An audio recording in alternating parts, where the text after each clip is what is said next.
Advertisements and media in general plays a big role in this. Each of us in the U.S. is targeted with over 3,000 advertisements a day. We see more advertisements in 1 year than people 50 years ago saw in a lifetime. And if you think about it, what's the point of an ad except to make us unhappy with what we have?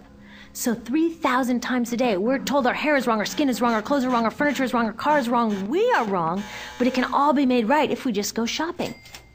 Media also helps by hiding all of this and all of this.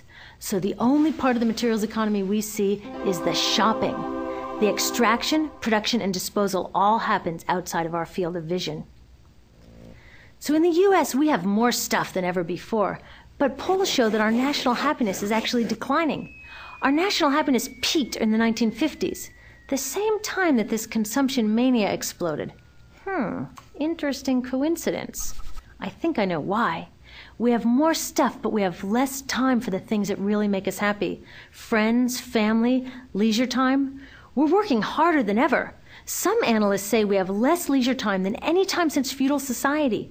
And do you know what the two main activities are that we do with the scant leisure time we have? Watch TV and shop.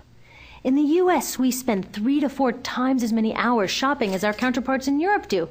So we're in this ridiculous situation where we go to work, maybe 2 jobs even, and we come home and we're exhausted, so we plop down on our new couch and watch TV, and the commercials tell us you suck, so you gotta go to the mall to buy something to feel better, and then you gotta go to work more to pay for the stuff you just bought, so you come home and you're more tired, so you sit down and you watch more TV, and it tells you to go to the mall again, and we're on this crazy work, watch, spend treadmill, and we could just stop. So in the end, what happens to all the stuff we buy anyway? At this rate of consumption, it can't fit into our houses, even though the average house size has doubled in this country since the 1970s. It all goes out in the garbage. And that brings us to disposal. This is the part of the materials economy we all know the most because we have to haul the junk out to the curb ourselves. Each of us in the United States makes 4.5 pounds of garbage a day. That's twice what we each made 30 years ago. All of this garbage either gets dumped in a landfill, which is just a big hole in the ground, or if you're really unlucky, first it's burned in an incinerator and then dumped in the landfill. Either way, they both pollute the air, land, water, and don't forget, change the climate. Incineration is really bad. Remember those toxics back in the production stage? Well, burning the garbage releases the toxics up into the air. Even worse, it makes new super toxics, like dioxin. Dioxin is the most toxic man-made substance known to science, and incinerators are the #1 source of dioxin. That means that we could stop the #1 source of the most toxic man-made substance known just by stopping burning the trash. We could stop it today. Now, some companies don't want to deal with building landfills and incinerators here, so they just export the disposal too. What about recycling? Does recycling help? Yes, recycling helps. Recycling reduces the garbage at this end, and it reduces the pressure to mine and harvest new stuff at this end.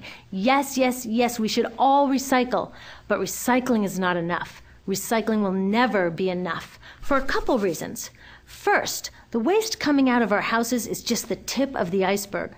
For every 1 garbage can of waste you put out on the curb, 70 garbage cans of waste were made upstream just to make the junk in that 1 garbage can you put out on the curb. So even if we could recycle 100% of the waste coming out of our households, it doesn't get to the core of the problems. Also, much of the garbage can't be recycled, either because it contains too many toxics or it's designed not to be recyclable in the first place. Like those juice packs, where they have layers of metal and paper and plastic all smushed together, you can never separate those for true recycling.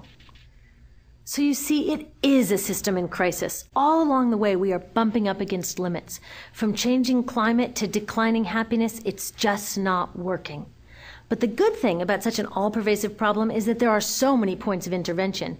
There are people working here on saving forests and here on clean production, people working on labor rights and fair trade and conscious consuming and blocking landfills and incinerators, and very importantly, on taking back our government so that it really is by the people and for the people.